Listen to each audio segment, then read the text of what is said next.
So, ayan guys, katapos ko lang manood sa video ni Quindura about kay Fokirat. At may narinig ako dun sa part ko about sa kondo kasi nga si Fokirat, hindi siya nakikisamang kumain sa amin, kumakain siya sa labas. Which is, totoo naman, first time, lista nyo, which is, totoo naman mga mare, pero si Fokirat talaga, nung nakasama ko sa kondo, kumakain siya ng mga organic na may century, yung parang kangkong na may talbos ng kamote, yung may plastic na green, anong tawag doon? Yung chingsangso, yuri, parang ex yun ni si Sabol. Nore. Tapos yung mga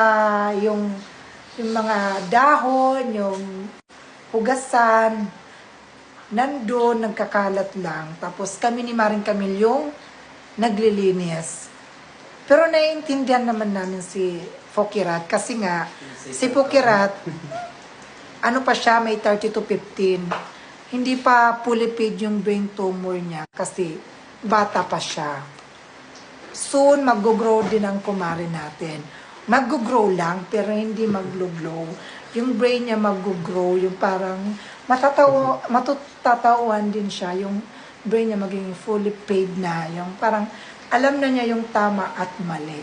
Diba? Yun lang, pero ganun talaga, pero wala naman ako. Sana maging okay silang dalawa kasi masarap mabuhay kapag wala kang kaaway, wala kang galit sa isa't isa.